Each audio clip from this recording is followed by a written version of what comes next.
Waalaikumsalam warahmatullahi wabarakatuh. Yang terhormat Bapak Kepala Sekolah SDT Ma'arif Muhajirkan Bandungan, yang kami hormati rekan-rekan guru dan karyawan SDT Ma'arif Muhajirkan Bandungan. Pada kesempatan kali ini kita dapat berkumpul dalam rangka pembahasan program guru penggerak materi modul 1.1 dan 1.4 tanpa ada halangan suatu apapun. Langsung saja karena mengingat waktu sudah siang. Yang pertama, modul 1.1 tentang filosofi dan pemikiran Ki Hajar Dewantoro. Dapat kita baca, kita mengerti bahwa pada pendidikan akhir-akhir ini digembor-gemborkan istilah merdeka belajar. Terus apa atau sebenarnya dari merdeka itu? Kalau menurut Ki Hajar Dewantoro dalam bukunya Konsepsi Sikap Keteladanan, merdeka itu artinya tidak hanya terlepas dari perintah, akan tetapi juga cakap membuat memerintah diri sendiri. Jadi kalau siswa yang mempunyai merdeka belajar, siswa yang merdeka belajar artinya tanpa banyak perintah dari guru, siswa sudah bisa berinisiatif. Saya harus bagaimana untuk misalkan siswa ingin mengetahui tentang bagian-bagian tubuh atau struktur tulang, maka siswa bisa, saya itu harus bagaimana untuk mengetahui struktur tulang tersebut. Dan juga siswa bisa memerintah diri sendiri, ya tadi berinisiatif untuk bisa belajar. Itu baru siswa dianggap merdeka belajar. Jadi jangan disalahartikan merdeka belajar artinya semaunya, mau belajar silahkan, tidak silahkan, tidak. Jadi maksud dari merdeka belajar itu siswa terlepas dari perintah, artinya dia mempunyai inisiatif, tidak harus diperintah, Mas coba sekarang belajar, coba sekarang diapakan, tidak. Siswa sudah mempunyai inisiatif seperti itu. Dan mempunyai siswa yang merdeka belajar itu tidak semudah kita membuat mie instan, tidak semudah kita membalikkan telapak tangan. Filosofi dan pemikiran dari Ki Hajar Dewantoro. Jadi Ki Hajar Dewantoro itu membedakan antara pendidikan dan pengajaran. Yang namanya pendidikan itu adalah proses menuntun segala kodrat yang dimiliki anak agar mampu mencapai keselamatan dan kebahagiaan yang setinggi-tingginya, baik sebagai seorang manusia atau anggota masyarakat.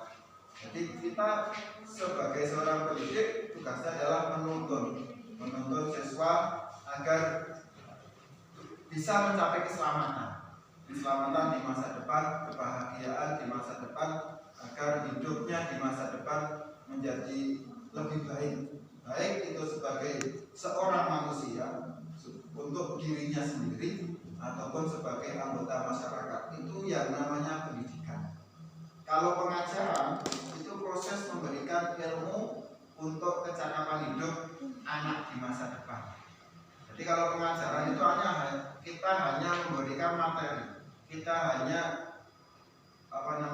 memfasilitasi anak untuk menyerap materi. Intinya itu pada materi pelajaran, itu pengajaran. Tapi kalau pendidikan lebih kepada proses menuntun orangnya, proses menuntun siswanya, bagaimana agar siswa itu akhirnya nanti bisa selamat dan bisa bahagia di masa yang akan datang. Hal-hal yang harus diperhatikan itu yang pertama adalah kodrat alam, dan kedua kodrat bersama. Ini yang harus benar-benar kita perhatikan di dalam kita memfasilitasi anak, dalam kita mendampingi anak. Kodrat alam itu berarti sifat, bakat, potensi anak dan lingkungan tempat anak berkembang. Apalagi sekolah kita yang persebaran siswanya cukup luas, bahkan mungkin bisa mencakup Bandungan, Gusari, Kaliangkrik, Mertoyudan 4 kecamatan itu sifat bakatnya berbeda-beda. Kita tidak bisa menyamaratakan. Makanya di dalam pendampingan anak kita tidak bisa menyamaratakan. Tidak bisa menyamaratakan, oh anak itu harus seperti dibuat model belajarnya seperti ini. Tidak. Tentu kita harus bisa menyesuaikan. Kita perhatikan kodrat alamnya. Bagaimana sifat-sifatnya, bakatnya, bakat dan potensi anak itu berbeda-beda. Walaupun anak kembar sekalipun, itu pasti bakat potensinya beda-beda. Kalau pengalaman guru-guru yang mohon maaf saya masuk kita 2015 ke bawah, kita kenal dengan Devina Demina. Dua orang itu walaupun kembar tapi bakat potensinya berbeda. Kalau Devina itu lebih ke matematikanya, lebih ke perhitungannya. Tapi kalau Devina itu lebih kepada pengolahan katanya, verbalnya. Lalu kemudian kodrat zaman adalah waktu dan zaman anak tumbuh dan berkembang. Jangan sampai kita menyamakan aku biyen diulang ini, saiki aku arek ngulang ini. Jangan sampai seperti itu. Kenapa? Karena kodrat zamannya sudah berbeda. Karena zaman sekarang adalah zaman digital, zaman teknologi, maka pengetahuan bangsa digital mungkin walaupun di pembelajaran tidak ada, mungkin bisa kita tambahkan. Bagaimana anak kita coba arahkan penggunaan WhatsApp aja yang simpel.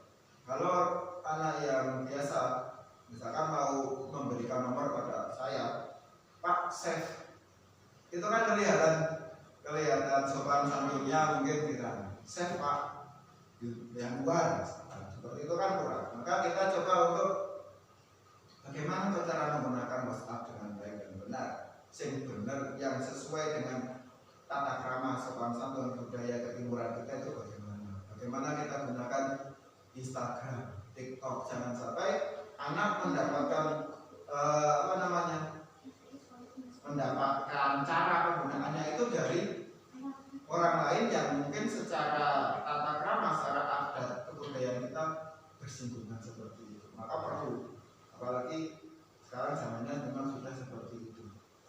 Mau tidak mau, suka tidak suka, memang harus seperti itu. Itu namanya kodrat zaman. Jadi ketika kita mengajar, kita harus melihat apa kodrat alamnya anak itu bagaimana, kodrat zamannya itu bagaimana. Kira-kira kalau pengetahuan seperti ini di masa depan itu masih bisa digunakan atau tidak, masih berguna atau tidak. Nah, begitu juga dengan guru, kita harus bisa menciptakan ekosistem lingkungan belajar yang nyaman, aman, menyenangkan, sehingga mendukung tumbuh kembang bibit-bibit tadi.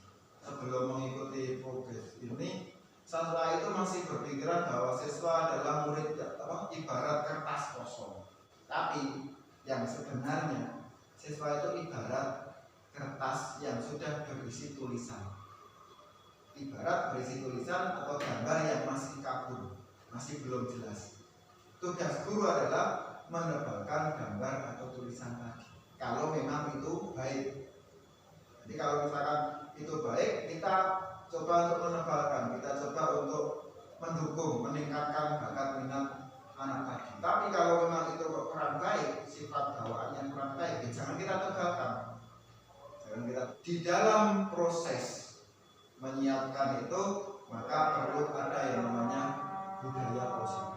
Kalau di situ budaya positif tidak lepas dari yang namanya disiplin.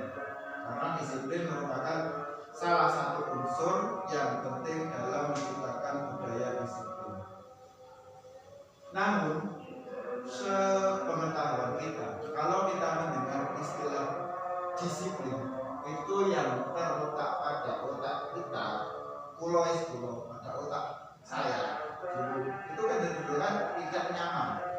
Kalau disiplin itu sudah timbul dari dalam diri, itu pasti rasanya juga enak-enak saja. Tapi kalau disiplin itu dipaksakan, itu mungkin hasilnya tidak akan maksimal. Diharapkan nantinya seseorang akan bisa bersikap disiplin bukan untuk menghindari ketidaknyamanan. Sampai sekarang kebanyakan siswa disiplin itu karena untuk menghindari ketidaknyamanan. Kenapa siswa kok mengerjakan PR? Karena takut dihukum. Kenapa siswa kok datang tepat waktu? Karena kalau telat pasti akan dihukum. Di siswa berperilaku disiplin bukan karena untuk menghindari hukuman, tidak, karena mereka ingin bisa adil dan menciptakan kenyamanan. Teori motivasi perilaku manusia yang pertama adalah untuk menghindari ketidaknyamanan. Yang kedua untuk mendapatkan imbalan. Ada siswa orang yang bersikap disiplin karena mengharapkan imbalan. Yang ketiga, ini yang paling baik, untuk menghargai diri sendiri, menjadi insan sesuai yang harapan kita. Saya bersikap disiplin karena memang saya butuh untuk disiplin. Seperti itu. Apa yang harus kita ciptakan? Apakah kita cenderung pada peraturan, bukai peraturan wae yang disiplin, atau pada keyakinan keras?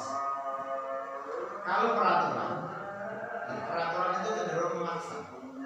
Dan namanya peraturan itu cenderung memaksa dan menyebabkan ketidaknyamanan.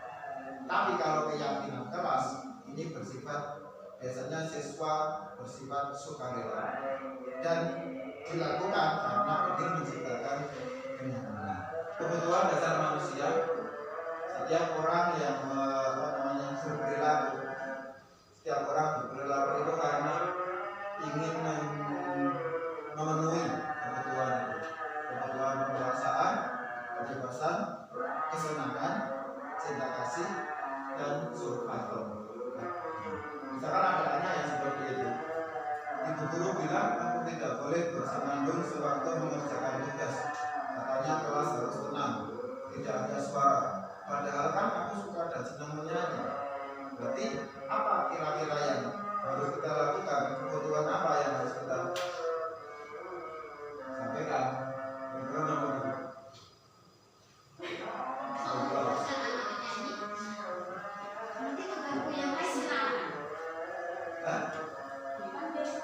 Kira-kira apa kebutuhan yang dibutuhkan oleh anak itu? Kalau betul, Waktu.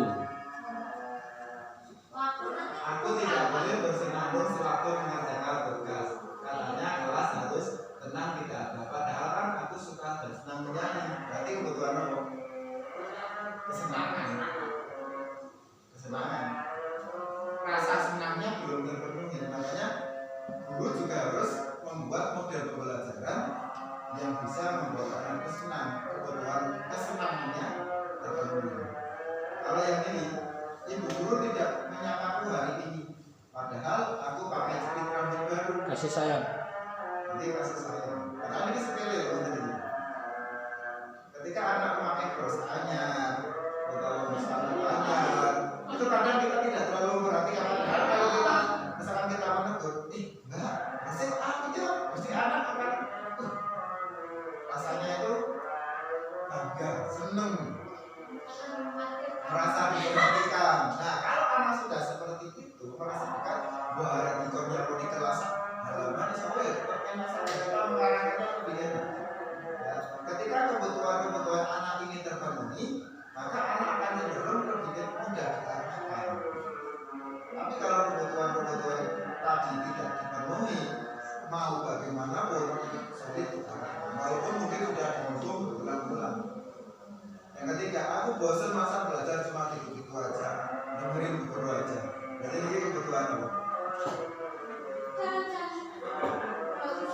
Apa? Ini? Ini pada kebebasan. Masuk monoton seperti itu terus kan jauh ngantuk. Ya, kadang kalau kita mencoba untuk tidak hanya satu arah tapi cuma dua arah.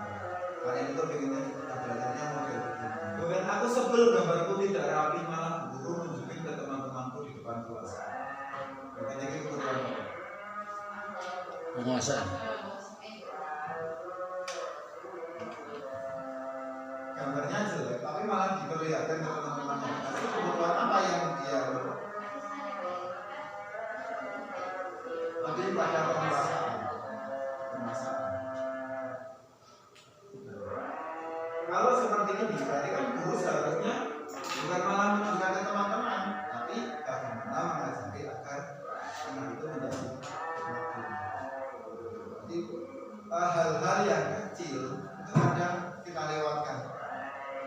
ya guru kok ini, Pak Guru kok ini, karena mungkin mereka jarang memperhatikan hal yang seperti itu.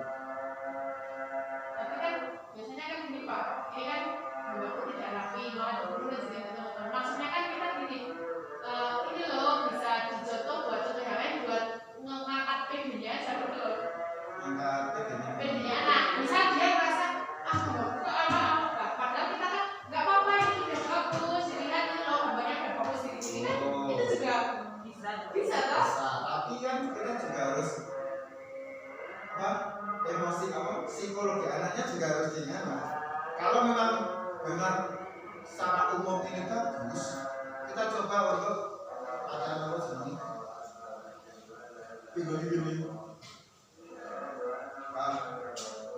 kita dorong untuk lebih pede.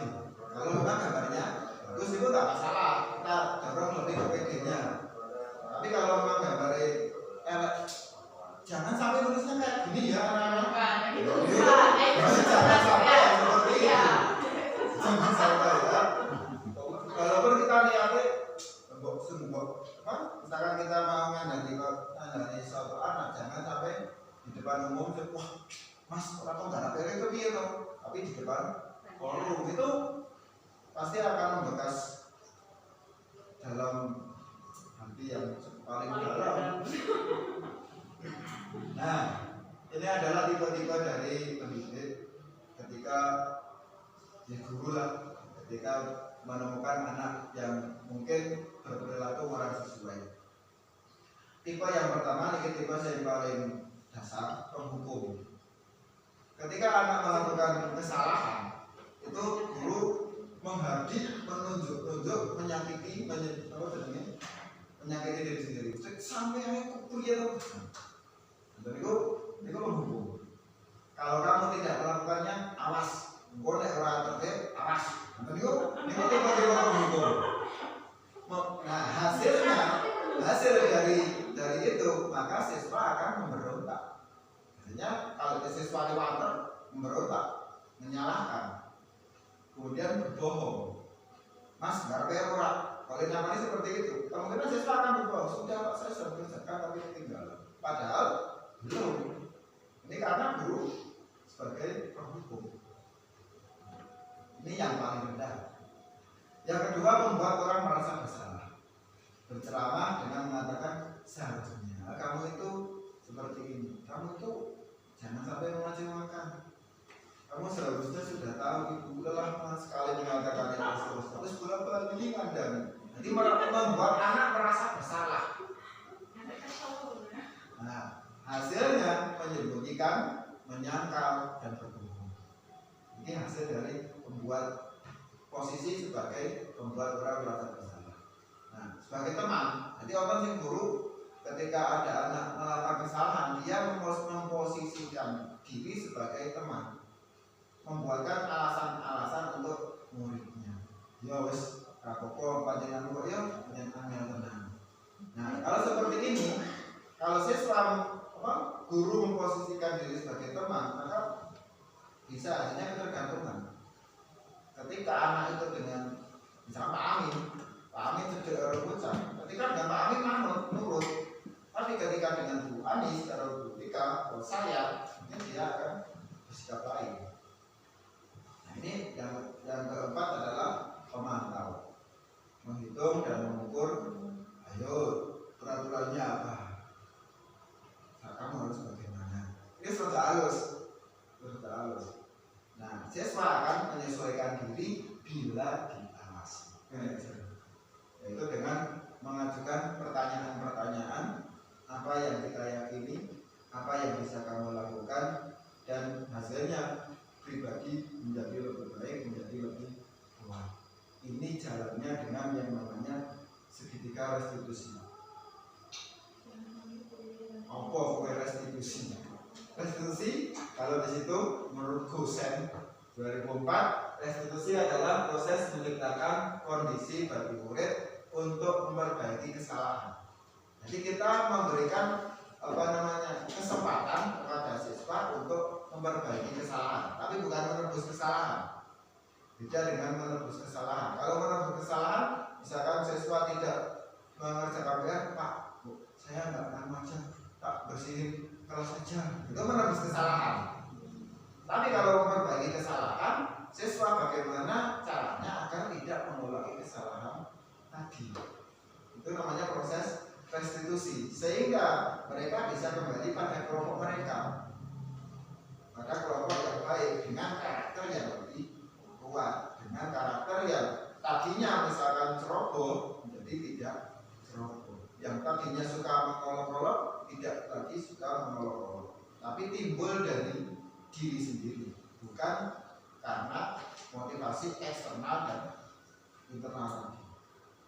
Nah, ini 9 ciri-ciri dari restitusi, bukan untuk menebus kesalahan, tapi untuk belajar dari kesalahan agar tidak terulang, jangan sampai jatuh di lubang yang sama. Memperbaiki hubungan agar mereka merasa nyaman kembali dengan guru, karena ketika siswa melakukan kesalahan pasti mereka tidak nyaman dengan guru. Rasa minder, rasa iri, takut atau tidak. Tawaran, jadi restitusi ini bersifat tawaran, bukan paksaan, menuntun untuk melihat ke dalam diri, restitusi untuk mencari kebutuhan dasar dan seterusnya. Untuk ciri-ciri dari restitusi. Oke, saya share. Segitiga restitusi itu dimulai dengan nilai-nilai menanyakan keyakinan. Menanyakan keyakinan. Apa yang sudah kita yakini? Misalkan tadi kalau di kelas saya, keyakinannya adalah tanggung jawab, kenyamanan, saling menghargai dan menghormati. Keyakinan kelas yang sudah saya buat seperti itu. Berarti kalau siswa tidak mengerjakan PR, berarti dia melanggar yang mana? Oh, berarti saya tidak tanggung jawab, Pak. Kamu ingin jadi orang yang seperti apa? Pertama kita tanyakan keyakinan yang memang sudah disepakati atau dalam artian kesepakatan kelas. Setelah itu adalah menstabilkan identitas. Ini kita mencoba untuk ngerem-ngeremi. Ya orang pokok mas, namanya orang itu pasti melakukan kesalahan. Jadi kita tidak menghakimi. Kamu bukan satu-satunya yang pernah melakukan ini. Kemudian yang validasi tindakan yang salah. Kita tanya pada anak itu, kenapa kamu bersikap demikian? Kita tanya itu. Terus kamu mempunyai jalan keluar apa untuk mengatasi ini? Itu dari segitiga restitusi. Lebih jelasnya nggak ya misalkan untuk segitiga restitusi. Misalkan nonton anak memukul seorang anak, kan kayak kasus sebelumnya ini. Misalkan Badik oleh Satrianto, kita coba untuk panggil dua orang itu. Yuk, orang ini disidang, kita ajak ngobrol bareng.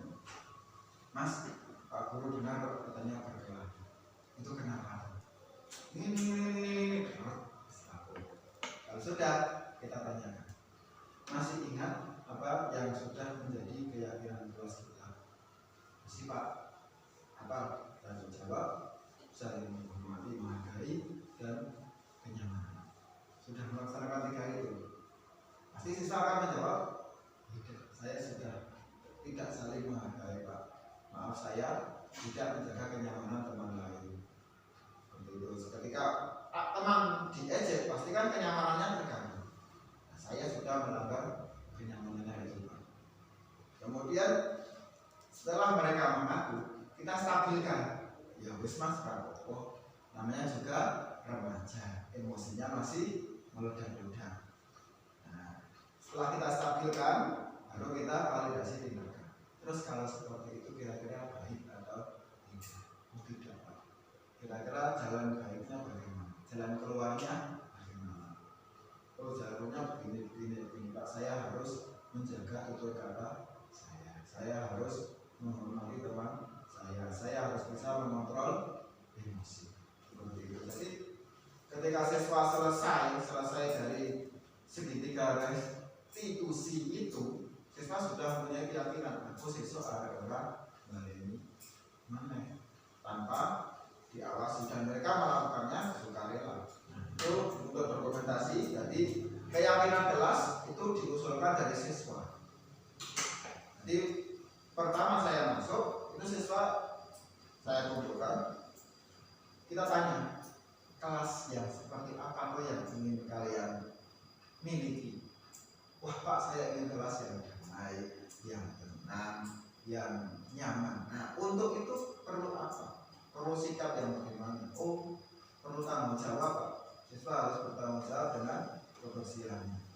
Itu siswa mengusulkan. Kira-kira untuk kelasan mendukung pembelajaran itu membutuhkan apa? Untuk siswa ini berdiskusi, mulai diusulkan. Setelah itu siswa untuk tanda tangan. Karena sudah sepakat, maka kita juga harus menunjukkan buktinya. Sepakat tidak? Sepakat Pak. Nah sekarang di tanda tangani. Siswa menandatangani apa kesepakatan kelas yang sudah dirumuskan bareng-bareng. Nah setelah itu baru pada pengamatan ketika apa? Ketika dalam pembelajaran kita mencoba untuk ngeling-ngeling. Nah misalkan ini misalkan itu gambar anak yang tepuk tangan. Kita mencoba untuk ketika anak dikon maju, siapa satu orang disuruh maju dan dia sudah melaksanakan tugasnya, apapun hasilnya tepuk tangan. Bu bener, bu salah, entah itu benar, entah itu salah, tepuk tangan. Itu siswa akan lebih merasa dihargai. Kita mencoba untuk menghargai, mengajak anak untuk menghargai orang lain. Nah, untuk segitiga restitusi, mungkin ada 1, 2, 3 pertanyaan yang mungkin bisa ditaruhkan berhubungan dengan budaya positif dan juga filosofi biasa Dewanto. Apa hal tersebut bisa dilakukan di kelas bawah? Saya percaya bisa. Ketika misalkan kita anaknya itu kumpulkan bareng-bareng, kita berikan pilihan kepada anak. Kira-kira kalau kelasnya bersih dan kotor itu enak mana ya? Mesti jawab bersih. Nah, itu kita juga rangkum jadi sebuah keyakinan. Kelas setuju tidak kalau misalkan kelas ini bersih? Setuju. Setuju tidak kalau misalkan masuk kelas atau keluar kelas harus antri? Setuju. Saya yakin itu pasti bisa diterapkan. Kita berusaha menciptakan kondisinya dulu. Kondisinya itu nyaman dulu. Oh, nek orang yang ngarep, aku kudu mbadeke, berbalik aku pertanyaan.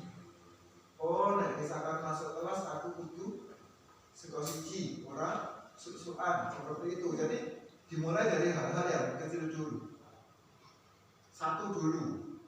Yuk kita bareng-bareng saling menghormati, saling menghargai, menyayangi. Kalau konsernya ya sing, tapi itu ditanamkan pada anak. Ditanamkan kepada anak. Sepakat tidak kalau punya teman yang baik, pasti anak-anak setuju. Pak, benar itu kan berkeyakinan kelas. Itu ada konsekuensinya nggak? Misalnya.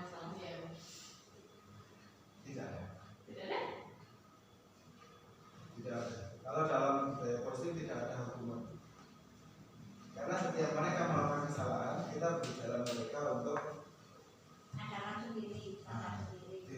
tidak. Jadi kudunya beda antara hukuman dari konsekuensi. Kalau konsekuensi tetap jalan, misalkan bocah bal-balan nendang lampu, tetap konflik lampu karena konsekuensinya. Bukan berarti mereka melakukan kesalahan bebas itu orang. Oke, itu saja dari saya. Terima kasih atas kerjasamanya. Semoga jadi manfaat. Kita tutup bersama dengan doa kafaratul majlis. Bismillahirrahmanirrahim. Subhanakallahumma wa bihamdika asyhadu an la ilaha illa anta astaghfiruka wa atubu ilaik. Walhamdulillahirabbil alamin.